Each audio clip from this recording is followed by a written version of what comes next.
തുറന്നില്ലെങ്കിൽ ഞാനിത് ചവിട്ടി പൊളിക്കും. ചവിട്ടി പൊളിച്ചാ നിന്റെ പല്ല് 32 ഞാൻ അടിച്ച് തെറിപ്പിക്കും. തുറക്കാനാ പറഞ്ഞത്. ഇല്ലടി, നീ ഇതിനകത്ത് കിടന്ന് ഇഞ്ചിഞ്ചായിട്ട് ചക്രശ്വാസം വലി ചോട്ടുങ്ങ്. ഞാൻ ഡാഡിയെ വിളിച്ചറിയിക്കും. നിന്റെ ഡാഡിയുടെ തല അത്രക്കായോ? എന്നെ അടിച്ച് പൊളിക്കും ഞാൻ. എങ്കിൽ നിന്റെ കൈ ഞാൻ വെട്ടും. അങ്ങനെ ഇന്നത്തെ മത്സരങ്ങളെല്ലാം അവസാനിച്ചിരിക്കുകയാണ്. സ്നേഹം, പരസ്പര ധാരണ, ഐക്യം എന്നീ രംഗങ്ങളിൽ ഒന്നാം സ്ഥാനത്തെത്തിയത് മിസ്റ്റർ സഞ്ജീവൻ, മിസ്സസ് സഞ്ജീവൻ. അവർക്കുള്ള സുപ്രിയ ടിവിയുടെ ഉപകാരം ഇപ്പോൾ നൽകുന്നു.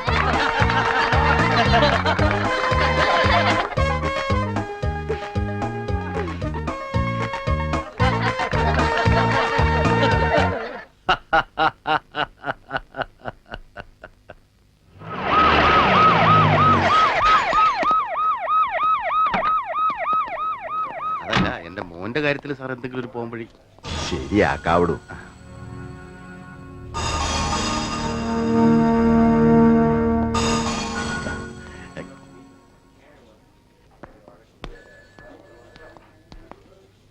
ആ എടോ, തന്റെ ശ്രീമതി എന്തൊക്കെയോ വിളിച്ചു പറഞ്ഞിട്ടുണ്ട്. അത് ചോദിക്കാനാ സാർ തന്നെ വിളിപ്പിച്ചത്. ആ ചൂട ദാസപ്പനും എത്തിയിട്ടുണ്ട്. വേണ്ട രീതിയിൽ കൈകാര്യം ചെയ്തോണം. ഓക്കെ, വാ. അയാളെ കാസർകോട്ടേക്ക് സ്ഥലം മാറ്റണം. ഗീതുമോള് വീട്ടിൽ വന്ന് കുറെ കാലം സ്വസ്ഥമായിട്ട് കഴിയട്ടെ. അല്ലെങ്കിൽ വിവാഹമോചനം. രണ്ടിലൊന്നിൽ നിന്ന് സൂര്യാസ്തമിക്കുന്നതിന് മുമ്പ്.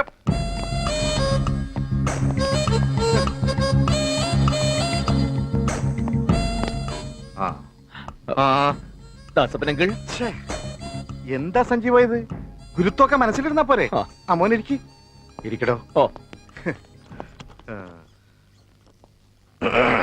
എടോ, താൻ ഗീതുവിനെ വേപ്പമ്പട്ട കഷായം കുടിപ്പിച്ചതോ? ഇങ്ങോട്ട് വിളിപ്പിച്ചപ്പോഴേ എനിക്ക് തോന്നി സംഗതി അൺഒഫീഷ്യലാണെന്ന്. ശരിയാണ് സാർ.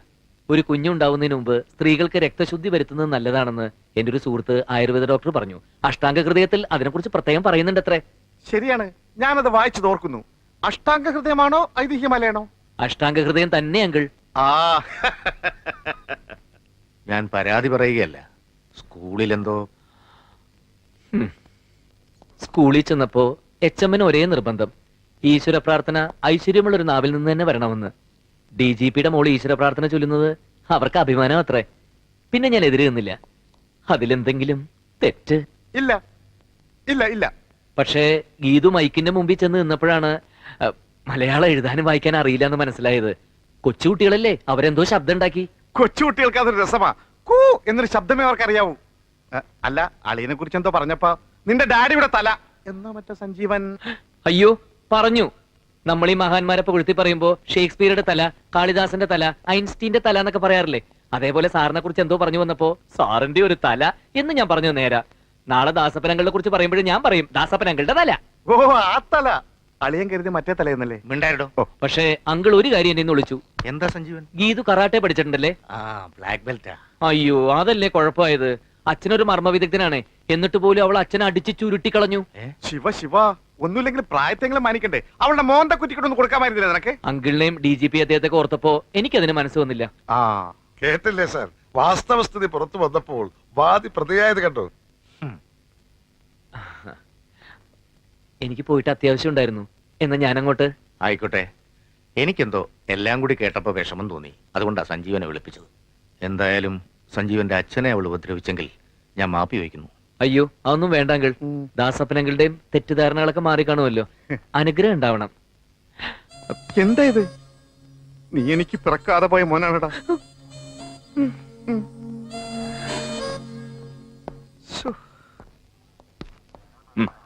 ഞാൻ പറഞ്ഞതൊക്കെ DGP ഞങ്ങൾ വിശ്വസിച്ചു കാണുമല്ലോ. ആ, വിശ്വസിച്ച മട്ടാ കാണുന്നേ. താനാ പുളുന്ന ദാസപ്പനെ വരെ ഒതുക്കി കളഞ്ഞില്ലേ? എടോ, തന്റെ ഭാര്യയുടെ ചില രീതികളെ പറ്റി കേൾക്കുമ്പോ സരസകവി മൂലൂരിന്റെ രണ്ടുപേരെ കവിതകളായിരിക്കും ഓർമ്മ വരുന്നേ. ആണല്ല പെണ്ണല്ല, അടിപൊളി വേഷം.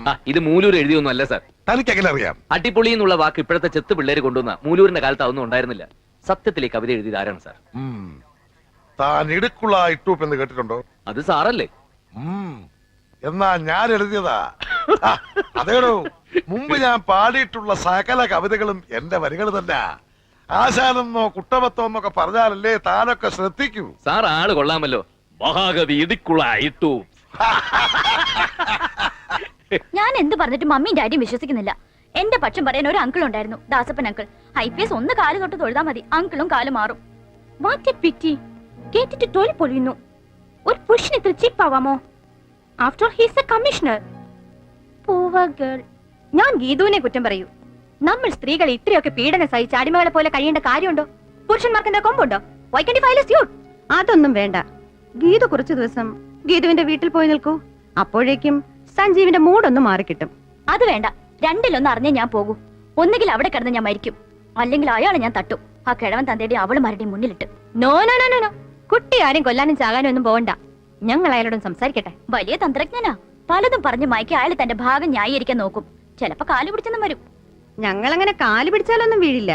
ഇതിനൊരു പരിഹാരം ഉണ്ടാക്കിയിട്ടേ ഉള്ളൂ ബാക്കി കാര്യം. കുട്ടി ധൈര്യമായിട്ട് പൊക്കോളൂ. പോയിക്കോളൂ മോളെ. പ്രസിഡന്റെ, പല പുരുഷന്മാരെ ഇവിടെ വരുത്തി മുട്ടുകുത്തിച്ചിട്ടുള്ളവരാ നമ്മള്. ഒരു പോലീസ് കമ്മീഷണർ ആദ്യമായിട്ടാ. ഈ കേസ് പ്രസ്റ്റീജ് ഇഷ്യൂ ആയിട്ട് എടുക്കണം. ഗീതു എനിക്ക് വേണ്ടപ്പെട്ട കുട്ടിയാ. അതുകൊണ്ട് അവളെ ഫേവർ ചെയ്ത് തന്നെ സംസാരിക്കണം. നമുക്ക് അങ്ങോട്ട് പോകാം. കമ്മീഷണർ ഒരു ചൂടനാ, എന്നാലും ഒന്ന് വിരട്ടി നോക്കാം. നിങ്ങൾ ഗീതുവിനെ സ്റ്റേജിൽ കയറ്റി നിർത്തി കൂവിച്ചു എന്നത് ശരിയാണോ? പിന്നെ എന്തൊരു കൂവലായിരുന്നു. മാഡം ഒന്ന് കേൾക്കണമായിരുന്നു. നിങ്ങൾ ഗീതുവുമായി മൽപ്പിടുത്തം നടത്തിയെന്ന് സത്യമാണോ?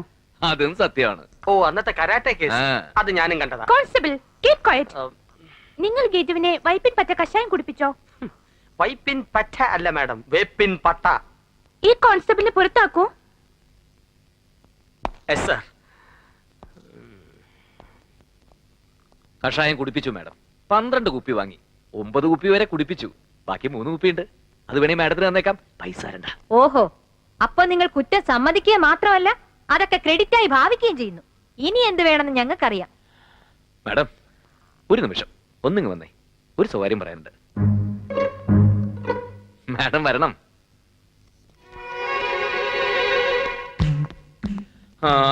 ഒരു കുടുംബ ജീവിതത്തിന്റെ വിജയത്തിന് അത്യാവശ്യം വേണ്ടത് എന്തൊക്കെയാ മാഡം? നിങ്ങൾ എന്താ പ്രതികളെ ക്വസ്റ്റ്യൻ ചെയ്യുന്നത് പോലെ? ഞങ്ങൾ ആരാന്നറിയോ? ഞങ്ങൾ വിചാരിച്ചാൽ അറിയാം, നല്ലോണം അറിയാം. എങ്കിലും എന്റെ ചോദ്യത്തിനൊരു ഉത്തരം. കുടുംബജീവിതത്തിന്റെ വിജയത്തിന് വേണ്ടത് പരസ്പര സ്നേഹം, ഐക്യം, സഹവർത്തിത്വം, വിശ്വാസം. ഇത്രയും മതിയോ? ഇനി ഒന്നുകൂടെ ബാക്കിയില്ലേ? ഈ ജീവശാസ്ത്രപരമായിട്ടുള്ളൊരു അതെ അതെ, അത് തന്നെ. അത് വേണമല്ലോ. പിന്നെ തീർച്ചയായിട്ടും വേണമല്ലോ. വേണം, നിർബന്ധമായിട്ടും വേണമല്ലോ. സംശയം എന്താ? അതല്ലേ ദാമ്പത്യ ബന്ധത്തിന്റെ അടിസ്ഥാന ഘടകം. ഓ, എങ്കിൽ എന്റെ ജീവിതത്തിൽ കഴിഞ്ഞ കുറെ മാസങ്ങളായിട്ടേ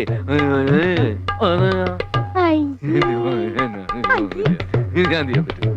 അതേന്ന്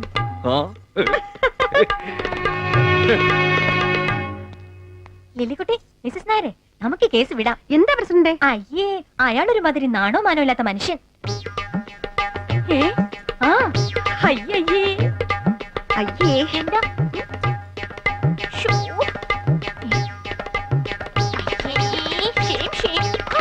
വേഗം വാ, വാ, വാ.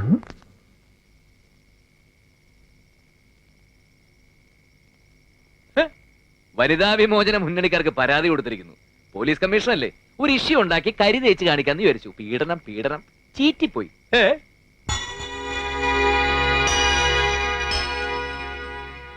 എടി, അടക്കവും ഒതുക്കവും സംസ്കാരവും ഒക്കെ ഉള്ള സ്ത്രീകളുടെ അവകാശങ്ങൾ സംരക്ഷിക്കാൻ വേണ്ടിയിട്ടുള്ളതാണ് ഈ വനിതാ വിമോചന മുന്നണി.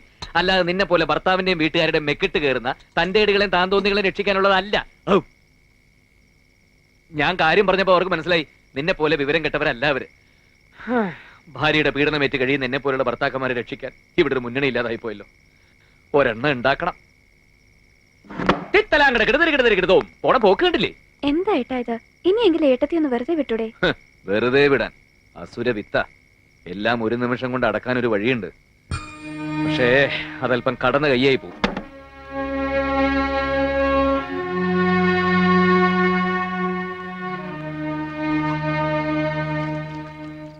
എന്തായാലും നിങ്ങളുടെ ഈ പൊരുത്തക്കേടും വാശിയൊന്നും ഇങ്ങനെ നീട്ടിക്കൊണ്ടുപോകാൻ പറ്റില്ല. പക്വതെത്താത്ത കുട്ടിയല്ലേ, ഞാൻ അവളൊന്ന് ഉപദേശിക്കാം. എന്തോ ഇനി അച്ഛന്റെ ഒരു ഉപദേശത്തിന്റെ കുറവും കൂടിയേ ഉള്ളൂ. അവള് അച്ഛനെ വിളിക്കുന്നത് എന്താണെന്നറിയോ? Ugly old man. അതിന്റെ അർത്ഥം റിട്ടയർഡ് HC മനസ്സിലാവുമല്ലോ.